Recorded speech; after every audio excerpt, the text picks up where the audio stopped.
Oke teman-teman, kita lanjut lagi ya. Kita lanjut lagi ceritanya. Misteri Gunung Putak Malang part 2 ya. Dua pendaki ditemui saat menunggu gunung ya. Sebelum cerita kita mulai, alangkah baiknya tekan tombol subscribe, like, and comment ya buat kamu. Semoga channel aku berkembang lebih baik ke depannya. Oke, langsung aja kita ceritanya. Kisah perjalanan mistis yang dialami oleh Slompong dan Sumi tidak berhenti di pos 3 saja. Usai bertemu dengan dua orang pendaki atas petunjuk seekor burung gagak, Slompong dan Sumi kembali dipertemukan dengan dua orang sehingga total ada 4 orang pendaki yang ditemui. Dengan total waktu tempuh sekitar 7 jam, tepatnya sekitar pukul 9, akhirnya ke-6 orang tersebut tiba di puncak Gunung Putak. Di sana mereka seolah sedang berada di surga dengan segala keindahan alam puncak Gunung Putak. Bangun, tendalah kita di sana. Rencananya turun Minggu pagi. Jadi kita niatnya camp sambil malam mingguan di sana. Layaknya seperti rumah sendiri, mereka tak menghiraukan apapun hingga berani buang air kecil di danau di mana dekat tenda mereka berdiri. Kata-kata kotor pun juga tak jarang terlontar dari mulut para pendaki tersebut. Bahkan dua orang yang ditemui pertama kali oleh Slompong dan Sumi tersebut minum minuman keras. Hingga malam yang ditunggu-tunggu tiba, bukanlah bahagia, justru teror kembali membayang-bayangi Slompong dan Sumi. Malam minggu jam 12 malam ada suatu kelintingan kuda dari atas. Itu suaranya kayak terbang, ungkap Sumi. Alhasil kejadian itu memaksa Sumi dan Slompong untuk tidur lebih awal. Beruntunglah sepanjang malam itu mereka tak temui lagi kejadian-kejadian aneh. Tapi minggu paginya saya lihat kakek-kakek pakai baju serba hitam. Saya perhatikan dan gak sengaja ternyata di atas tempat camp itu ternyata kuburan. Dan kita baru sadar ternyata kita bangun tenda di arah makam tuturnya. Dengan perasaan serba khawatir mereka pun bergegas turun dan kejadian tak diinginkan pun akhirnya datang. Salah seorang pendaki yang berpesta miras itu tidak bisa berjalan lantaran tergilir saat turun gunung. Tapi alhamdulillah bisa sampai bawah. Saya turun itu cepat-cepat, kira cuma 2 jam, kata Sumi. Tiba di pos awal pemberangkatan, Slompong dan Sumi segera mencari warung untuk melepas rasa was-was selama 4 hari 3 malam berada di Gunung Putak. Di sanalah misteri Gunung Putak terungkap melalui pengakuan seorang nenek yang penjaga warung.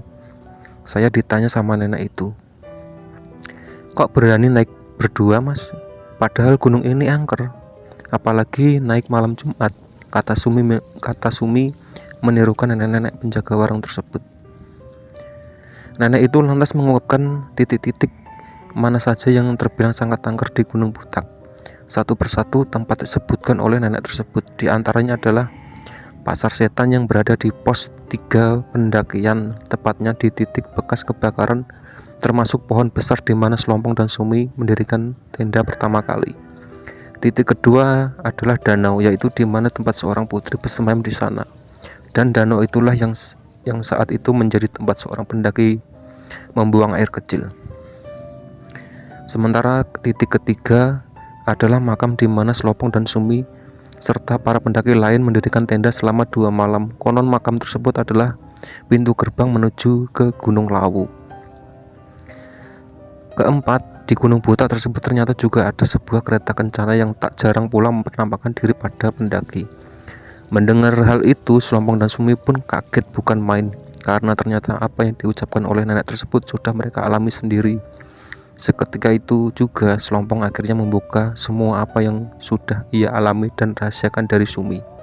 Sebenarnya dari awal naik kita dengar suara macam, sebenarnya kita juga sudah ikut sama sosok makhluk. Dan ingat, waktu ada gagak muncul, ternyata di samping gagak yang loncat dari pohon ke pohon itu ada kuntilanak juga, ungkap Suni menirukan Slompong.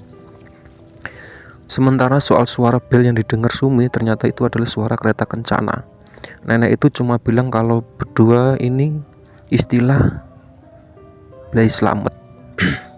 Karena sebenarnya kita dalam bahaya saat itu. Bagaimana tidak, seluruh penunggu Gunung Putak sudah menyapa bahkan mengikuti kita dari awal sampai akhir pendakian, kata Sumi mengenang kejadian itu. Satu lagi, Kata nenek itu di Gunung Putak ada dua tipe gagak.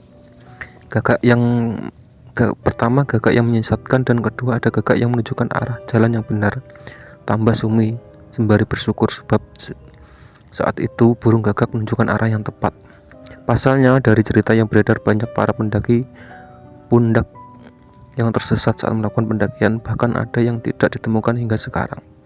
Dari kejadian itu, Selompong dan Sumi mengaku mendapat pelajaran sangat berharga, yaitu bagaimana mereka bisa selamat dari ancaman para penunggu Gunung Putak.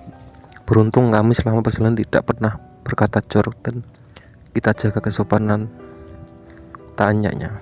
Oke ya, itu tadi cerita dari misteri Gunung Putak part 2 ya. Semoga dengan cerita ini kalian bisa terhibur dan menginspirasi. Oke, sebelum aku tutup, jangan lupa tekan tombol subscribe, like, and comment. Terima kasih. Assalamualaikum warahmatullahi wabarakatuh. Dadah.